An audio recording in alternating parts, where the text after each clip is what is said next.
Este é o SupraCast, o seu podcast de cardiologia do interior de São Paulo para o mundo. Fala pessoal, bom dia, boa tarde, boa noite. Estamos aqui para mais um episódio do SupraCast, nosso Burst de número 2. Para quem ainda não ouviu o Burst, é o nosso formato de episódio mais rápido. E hoje o tema é trombólise. Tema aí super quente para os plantões do nosso dia a dia.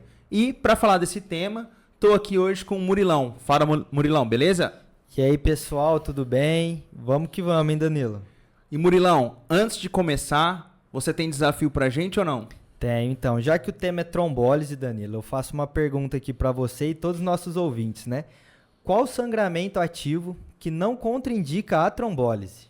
Boa. E é bem comum, hein? Muito mais comum do que a gente imagina. Exatamente. Vamos pro caso? Bora. Pessoal, então é o seguinte. Tô com um homem de 52 anos que procurou uma UPA de uma cidadezinha do interior com um quadro de dor torácica típica há 30 minutos.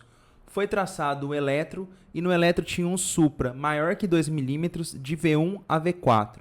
Um centro de referência mais perto está a 4 horas de distância. Murilão, o que você faria nessa situação? É uma situação difícil, né, Danilo? Assim, gera bastante angústia. Mas assim, estamos diante de um infarto com supra, né? Paciente aí com 30 minutos de dor. E a gente tem que estabelecer alguns tempos aqui. Tempo é músculo, né, Murilo? Exatamente. Se estivéssemos em um serviço onde tem hemodinâmica, a gente teria que transferir esse paciente para a sala de hemodinâmica, né? O que a gente chama de tempo porta-balão aí, em 90 minutos. Então, 90 minutos do momento que o paciente chega no pronto-socorro.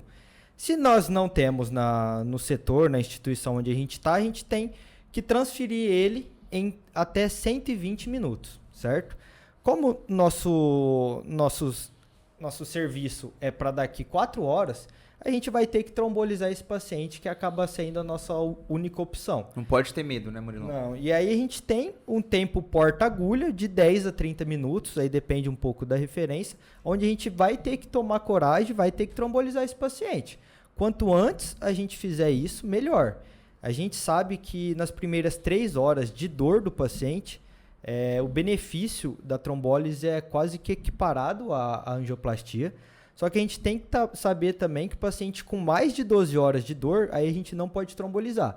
Aí os riscos acabam sendo maior que o benefício nesse caso, porque ele já teve um tempo de evolução, o trombo já está com características diferentes. Então, a gente sempre tem que ter certeza do momento de dor desse paciente. Então, a gente definiu que vai trombolizar, beleza? Qual que é o primeiro passo? O que a gente tem que excluir? Como é que a gente vai fazer? Isso é o terror de todo plantonista, né? Decidiu que vai trombolizar, aí tem as contraindicações. Pessoal, de cabeça, muito difícil decorar, a gente consegue ter disponível isso aí na internet, a listinha, e não tem jeito, a gente tem que ir fazendo um checklist. Uhum. Mas para facilitar aí para o nosso ouvinte, a gente tem que decorar as principais. E para guardar mais fácil na cabeça, o SupraCast sugere um mnemônico aí. A gente tem 3 situações que são contraindicações absolutas na cabeça, que são qualquer sangramento intracraniano prévio, neoplasia intracraniana ou um AVC recente nos últimos 3 meses, beleza? Temos uma no tórax, que é a secção de aorta, né? Teve dor torácica, a gente tem que ter esse diagnóstico diferencial na cabeça, e é uma contraindicação absoluta à trombólise. E no abdômen a gente tem sangramento gastrointestinal, né? E a gente tem as contraindicações relativas também. Vou citar algumas que são bem comuns de acontecerem. Gravidez é uma contraindicação relativa. Parada, paciente que parou num contexto de infarto com reanimação traumática e prolongada. Outra coisa, paciente que usa antagonista de vitamina K. Não é uma contraindicação, mas paciente com INR muito elevado, a gente já tem que pesar o risco-benefício, beleza? A pressão maior que 180 por 110 também é uma contraindicação relativa, mas isso é uma coisa que a gente consegue manejar, né? Então a gente tem que meio que guardar isso na cabeça quando decide trombolizar o paciente. Tem que buscar ativamente essas contraindicações, porque um cenário que tá ruim, se você tromboliza um paciente com alguma contraindicação, aí vira uma catástrofe, né? Aí você às vezes até piora o cenário e num lugar onde geralmente não tem suporte, acaba sendo prejudicado o paciente. Então, Danilo, definimos que vamos trombolizar, checamos que o paciente não tem nenhuma contraindicação, e aqui a gente tem algumas opções de trombolítico, né? Talvez o mais acessível aí que acaba tendo nessas cidades é a streptokinase. Ele é um trombolítico que ele não é específico, então pode ter um risco de sangramento um pouco maior. E a dose que a gente acaba usando é de 1.500.000 unidades, dilui num soro de 100 ml e faz EV de 30 a 60 minutos. Mas uma outra opção que acaba sendo disponível também, inclusive é o que a gente trabalha, né, o que a gente tem no nosso setor, que é a alteplase. Ela tem um melhor benefício em relação à streptokinase, já demonstrado em alguns estudos. Ela é tromboespecífica, só que a dose dela é feita em 3 etapas, então a infusão dela é longa. E a dose de ataque que a gente acaba fazendo é 15 mg EV em bolos. Depois disso a gente faz uma dose em bomba de infusão, acaba sendo 0,75 mg quilo em 30 minutos, sendo a dose máxima 50 mg. Perfeito. E depois a gente vai fazer 0,5 mg por quilo em bomba de infusão também por 60 minutos, sendo a dose máxima de 35 mg. Então vai ter 1h30 de trombólise no caso da alteplase. E uma terceira opção, onde o benefício maior dela é ser uma dose em bolos, então não tem 1h30 aí de trombólise, que é a tenecteplase. Ela é uma dose, já vem a seringa pronta, ela vai depender do peso do paciente. Um paciente menor que 60 quilos, ele vai ter 30 mg de dose. De 60 a 70, 35 mg. De 70 a 80, 40 mg. De 80 a 90 quilos, 45. E maior que 90 quilos, 50 mg. A diretriz da ESC, ela também orienta pacientes acima de 75 anos a usarem metade da dose, pelo risco de sangramento nesses idosos serem maiores. E além dos trombolíticos, a gente não vai fazer só eles, né? A gente tem alguns adjuvantes. Perfeito, Murilão.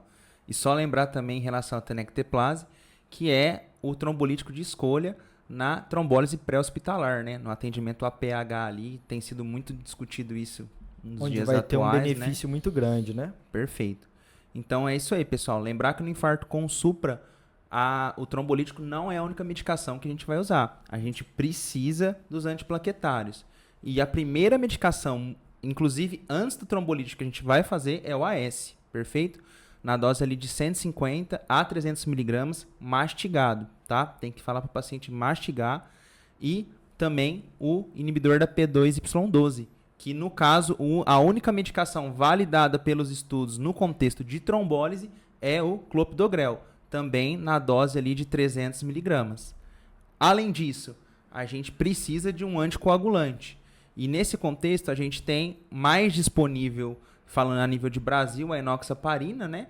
Temos também a enoxaparina não fracionada, que a gente acaba deixando num contexto de disfunção renal, mas na enoxaparina, como que a gente faz? A gente tem que tomar cuidado com duas coisas, com a idade e com a função renal do nosso paciente. Se o nosso paciente tem menos que 75 anos, a gente vai fazer uma dose de 30 mg EV, que a gente fala uma dose de ataque ali, né? Aguarda 15 minutos e depois faz 1 mg por quilo subcutâneo de 12 em 12 horas. Perfeito? Se o paciente tem mais que 75 anos, a gente não faz a dose de ataque EV, e reduz essa dose para 0,75 mg de 12 em 12 horas. Miligramas por quilo de 12 em 12 horas, também subcutâneo. Exatamente. Perfeito? Paciente que está com clearance de creatinina menor que 30, a gente também não faz a dose de ataque e reduz essa dose para 1 mg por quilo subcutâneo em 24 horas. Beleza? E lembrando também do clopidogrel, menor que 75 anos a gente não faz a dose de ataque, né? A gente só faz 75 mg. Então, beleza. Assim, falando um pouco do contexto durante a trombólise, quando você está trombolizando o paciente, você já está num cenário grave, um infarto. Trombolizando é um cenário mais grave ainda. Então, você não pode simplesmente deixar o paciente lá. Você tem que tomar uma série de cuidados ali no contexto durante a trombólise, Que uma delas é medir a pressão do paciente de 10 em 10 minutos, que aí você vai estar verificando alguma complicação do procedimento. Deixar um carrinho de parada ali perto, porque a gente sabe que é um contexto muito grave. Então, eventualmente, o paciente pode ter uma parada cardíaca, pode, né, fazer um ritmo de FV-TV aí no contexto do infarto. Não dá pra começar a trombólise e largar o cara lá, Não, né? até você pegar o carrinho, né? E também, assim, decidiu trombolizar, tá trombolizando, aí não dá para começar a pegar um central, passar uma sonda vesical de demora, porque são procedimentos invasivos que pode gerar um pouco de sangramento, né? Isso é uma coisa que a gente não se atenta muitas vezes, né? Tem que tomar cuidado. E Murilão, em relação às complicações, quais são elas e como que a gente deve manejar esse paciente? Então, você tem que ficar ali reavaliando o seu paciente, né? Como eu falei, a pressão a cada 10 minutos. Por quê? Uma das complicações que acaba sendo relativamente comum é a hemorragia. A gente tem que dividir entre hemorragias menores, né? Então, paciente com sangramento no acesso periférico ali que ele vai estar usando, paciente com sangramento nasal e gengival, esses são sangramentos menores que a gente não precisa suspender a trombólise. Agora, o paciente evolui com rebaixamento de nível de consciência, um déficit focal, um sangramento gastrointestinal, aí a gente tem que parar a trombólise e investigar o foco dessa hemorragia. São sangramentos maiores, ameaçadores à vida, né? Perfeito. Uma outra complicação é a hipotensão. O trombolítico por si só, ele pode causar essa hipotensão. Nesses casos, você pode elevar as pernas, fazer um Trendelenburg, fazer um pouquinho de volume, o paciente vai responder bem. Só que você tem que avaliar com cuidado esse paciente, porque uma outra complicação é o sangramento. Essa hipotensão pode ser secundária a um choque hipovolêmico, né? Alguma hemorragia que ele está tendo. E o outro é uma complicação do infarto, né? O paciente não está ali reperfundindo, está entrando num choque cardiogênico. Então, essa hipotensão pode ser disso. Nesse momento, você tem que avaliar com calma qual é o motivo da hipotensão do paciente. E uma terceira que acaba sendo a alergia, principalmente com a streptokinase, né?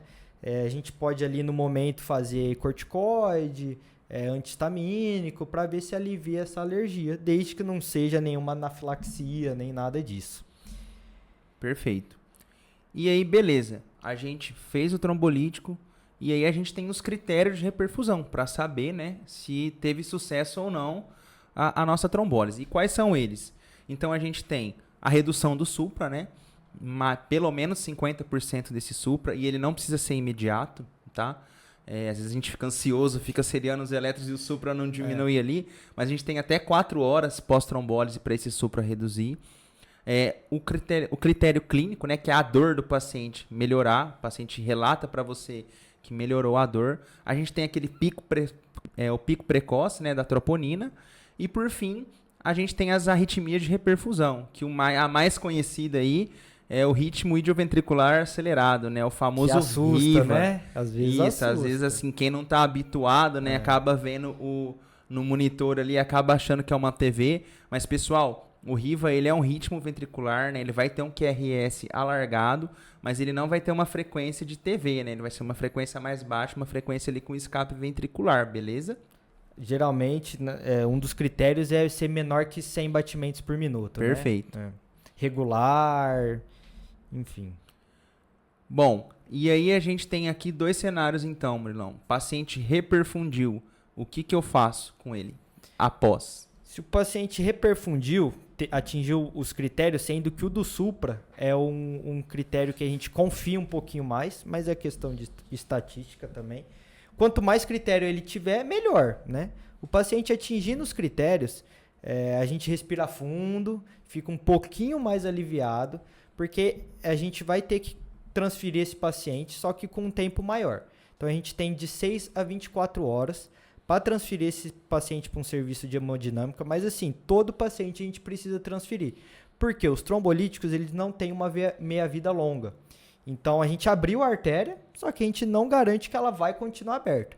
Então todo paciente que reperfundiu, a gente tem até 24 horas para encaminhar esse paciente para um serviço de hemodinâmica. Perfeito, a estratégia fármaco-invasiva que a gente ouve tanto falar, né? Exatamente. Se o paciente não reperfundiu, mantém dor, o supra tá igual, aí não tem como, a gente tem que transferir esse paciente nas próximas 2 horas, a gente tem que conversar com o regulador, falar todo o caminho que a gente conduziu e ver o que ele consegue fazer aí pra gente. Perfeito. Então, só repassando para o pessoal de casa.